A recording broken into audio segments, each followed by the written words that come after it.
Good morning बाल मित्रों। कक्षा 6 विषय हिंदी। बाल मित्रों, अगले वीडियो में हमने चौथा इकाई देखा जिसका नाम था पुस्तक हमारी मित्र। उसके बारे में हमने समझूती प्राप्त की थी और पत्र किस प्रकार लिखा जाता है उसके बारे में हमें जानकारी दी गई थी। आज हम उसका अभ्यास देखेंगे, तो आप सब उसका अभ्यास अपनी किताब में निकालिए। पहला प्रश्न, अगर आप किसी को चिट्ठी लिख रहे हो यानी कि पत्र लिख रहे हैं तो पता किस क्रम में लिखेंगे? पता यानी कि एड्रेस किस क्रम में लिखेंगे? नीचे दी गई जगह में लिखिए। और यहाँ पर हमें दिया गया है, पहला है गली, दूसरा है मोहल्ले का नाम, घर का नंबर, राज्य का नाम, खंड का नाम, कस्बे, शहर, गांव का नाम, पिन कोड नंबर। इसको हमें क्रम में लिखना है। तो हम किस प्रकार लिखेंगे? तो सबसे पहले तो हम अपना नाम लिखेंगे, अपना पूरा नाम लिखना है। फिर घर का नंबर लिखेंगे, बाद में गली, मोहल्ले, सोसाइटी का नाम लिखेंगे, उसके बाद गांव, शहर का नाम लिखेंगे, उसके बाद खंड, जिला का नाम लिखेंगे, उसके बाद राज्य का नाम और उसके बाद पिन कोड नंबर लिखेंगे। यहाँ पर हमने एक एड्रेस लिखा है कि रमेश भाई बी प्रजापति, ये नाम है। नीचे दिया गया है घर का number 204, Vrindavan society, Dharampur road, Valsad. और नीचे दिया गया है पिन कोड नंबर 396001। तो हम इस प्रकार पता लिखेंगे। आपको भी इस प्रकार ही अपना खुद का पता लिखना है। दूसरा प्रश्न देखिए, प्रारूप के आधार पर मित्र को जन्मदिन बधाई के संदर्भ में पत्र लिखिए। आपका मित्र का जन्मदिन आने वाला है यानी कि बर्थडे आने वाली है, तो आप उसको किस प्रकार बधाई देंगे? उसके लिए हमें एक पत्र तैयार करना है। तो हम पत्र किस प्रकार लिखेंगे? यहाँ पर हमें लाइन दी गई है और उसके सामने लिखा गया है भेजने वाले का पता, यानी कि हम लिख रहे हैं, हम खुद अपने मित्र को पत्र लिख रहे हैं। इसीलिए सबसे पहले हमारा नाम और हमारा एड्रेस आएगा। तो आपको क्या करना है? इस बॉक्स में आपका नाम लिखना है और आपका एड्रेस लिखना है। उसके नीचे देखिए दिनांक यानी कि तारीख लिखनी है और संबोधन यानी कि संबोधन में हम अपने मित्र को पत्र लिख रहे हैं, तो हमें लिखना है कि प्रिय मित्र साहिल, यानी कि हमारे मित्र का नाम हमें लिखना है। इसके बाद लिखना है अभिवादन। तो यहाँ पर लिखा गया है कि कई दिनों से तुम्हारा पत्र नहीं मिला, मैं भी कई दिनों से तुम्हें पत्र लिखने की सोच रहा था लेकिन लिख नहीं पाया। अब लिखा गया है पत्र लिखने का कारण, हमारा विषय कौन सा है, हम किस विषय में पत्र लिख रहे हैं, ये जानकारी हमें यहाँ पर लिखनी है। तो यहाँ पर लिखा गया है कि आज अचानक कैलेंडर पर ध्यान गया तो याद आया कि 10 जनवरी को तुम्हारी 12वीं सालगिरह है। इस पत्र द्वारा मैं तुम्हें बधाई भेज रहा हूँ। मैं ईश्वर से प्रार्थना करता हूँ कि वह तुम्हें दीर्घायु, सुंदर स्वास्थ्य और सुयश प्रदान करे। उसके बाद है अन्य समाचार। तो यहाँ पर सब कुशल है, आशा है कि आप भी सब कुशल होंगे। और समाप्ति में हम लिखेंगे कि परिवार में बड़ों को प्रणाम, छोटी बहन को बहुत बहुत प्यार। और संबंध यानी कि हमारा कौन सा संबंध है, तो वह हमारा मित्र है, इसीलिए लिखना है कि तुम्हारा मित्र और वहाँ पर हमारा खुद का नाम लिखना है। तो आपको इस पत्र को देखकर अपना नाम एड्रेस लिखकर अपने मित्र का नाम लिखकर अपनी तरफ से पत्र बनाना है। ठीक है। अब देखिए तीसरा प्रश्न, अपने मित्र को चिट्ठी भेजते हो तो ठीक से अपनी जगह पर पहुँचे ऐसे पता लिखिए। ठीक है। तो यहाँ पर हमें एक पोस्ट कार्ड दिया गया है, पीले कलर का पोस्ट कार्ड, आपने देखा ही होगा। तो इस पर हमें एड्रेस लिखना है, पता लिखना है। तो हम किसको लिखेंगे? अपने मित्र को पत्र लिखेंगे तो अपने मित्र का एड्रेस लिखना है। तुम्हारा जो मित्र है उसका सबसे पहले नाम लिखना है, पूरा नाम। उसके बाद उसका घर नंबर लिखना है, वह किस मोहल्ले का है, किस सोसाइटी का है, उसका नाम लिखना है। उसके बाद वह कहाँ का है, उस शहर का नाम लिखना है। और नीचे जो बॉक्स दिया गया है उसमें पिन कोड नंबर लिखना है। यहाँ पर मैंने एक एड्रेस लिखा है, आप उस एड्रेस को देखकर अपने मित्र का एड्रेस लिख सकते हो। तो इस प्रकार के पोस्ट कार्ड जब हमें मित्र को भेजना होता है तो हम इस प्रकार के पता एड्रेस लिखना पड़ता है। ठीक है।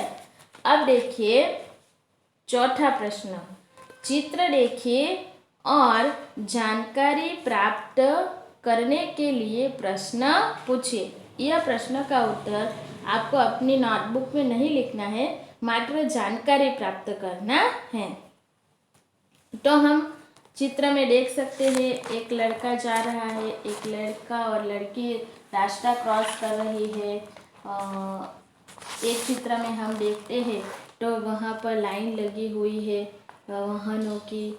एक औरत और उसका पति कहाँ घूमने जा रहा है। एक लड़का साइकिल पर घूम रहा है और अपना दाहिना हाथ दिखा रहा है। इस प्रकार के चित्र हमें दिखाई दे रहे हैं। तो इस चित्र को देखकर हमें प्रश्न पूछना है। तो हम किस प्रकार प्रश्न पूछेंगे? तो लड़का कहाँ से सड़क पार कर रहा है। दूसरा है लड़के को सड़क के बदले कहाँ चलना चाहिए। तीसरा है लड़के और लड़की को कहाँ से सड़क पार करनी चाहिए। चौथा है सड़क पर वाहन क्यों रुके हुए हैं। पांचवा है आदमी और औरत कहाँ घूम रहे हैं।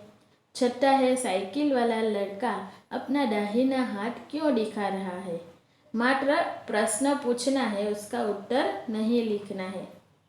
उसे चित्र को देखकर मात्र प्रश्न ही पूछना है और यह आपको अपनी नोटबुक में नहीं लिखना है।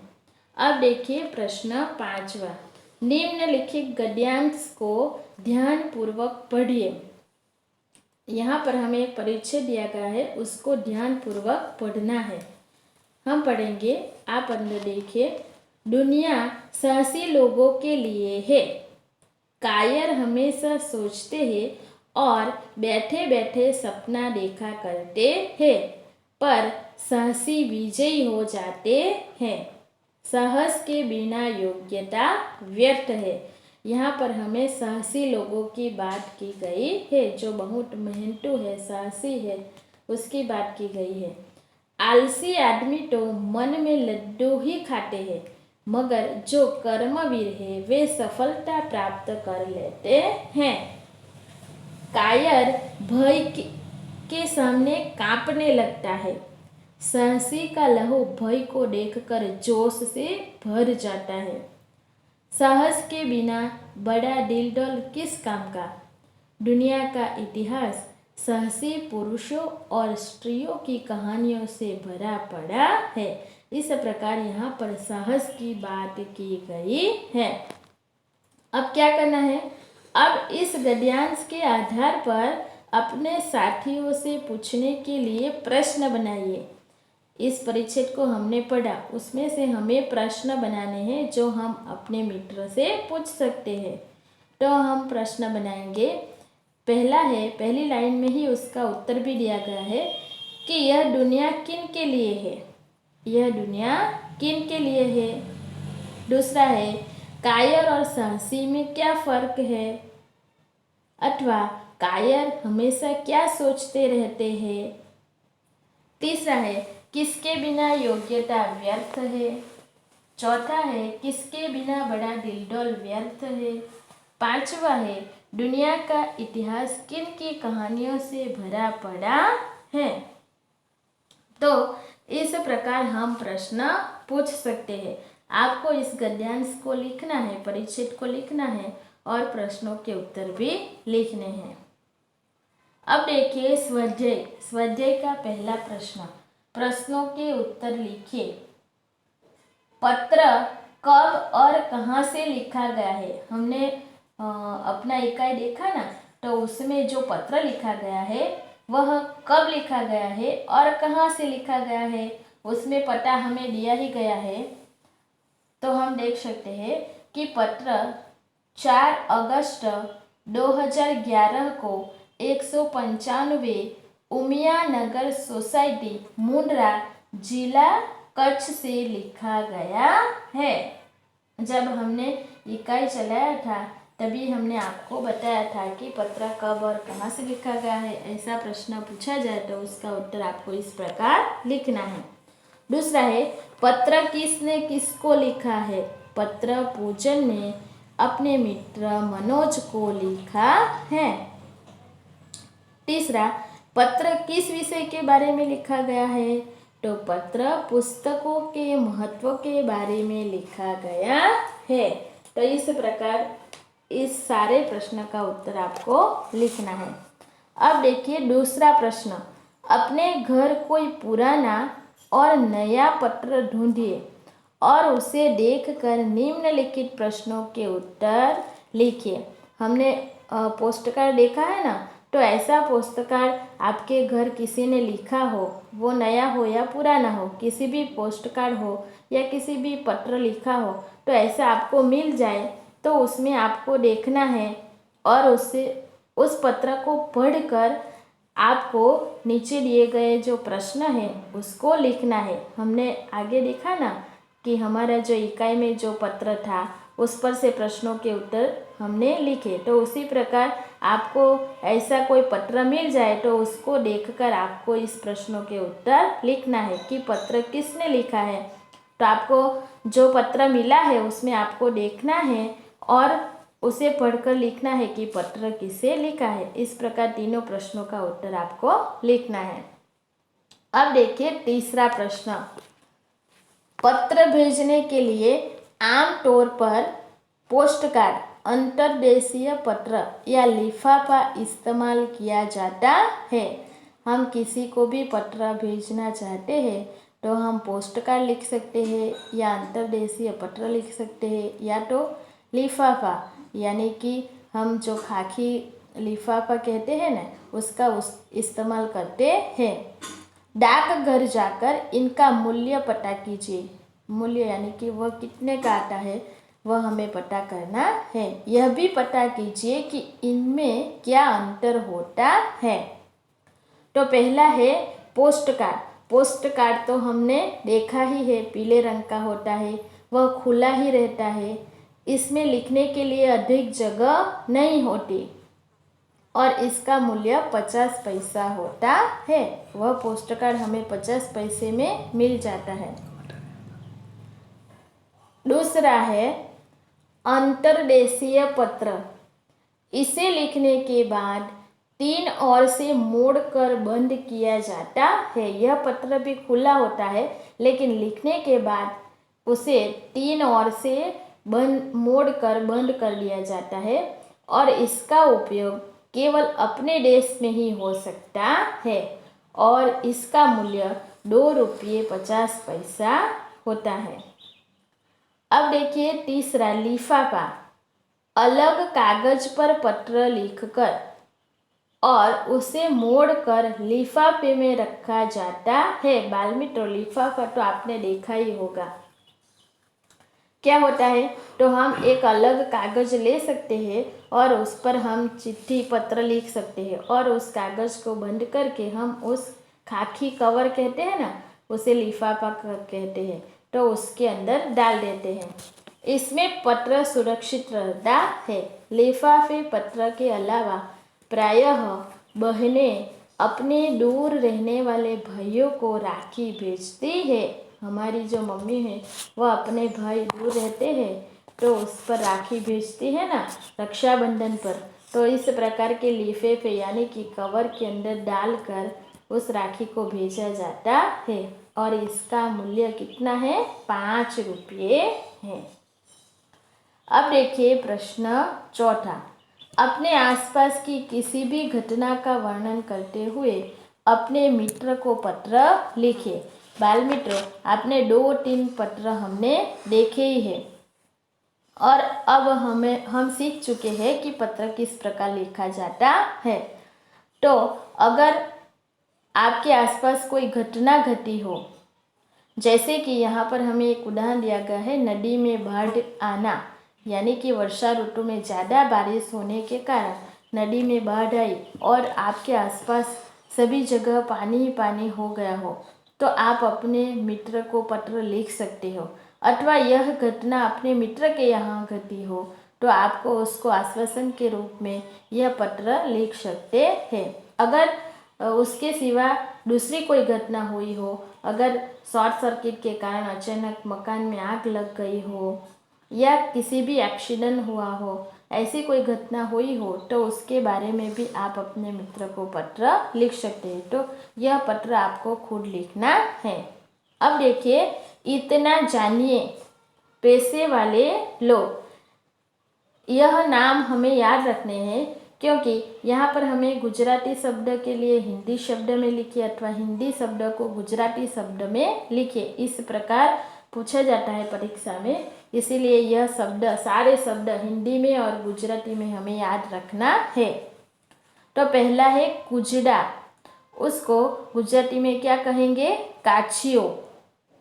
दूसरा है घड़ी साज, तेने घड़ियाड़ी। बजाज कापड़ियो, जिल्ड साज बुक बाइंडर।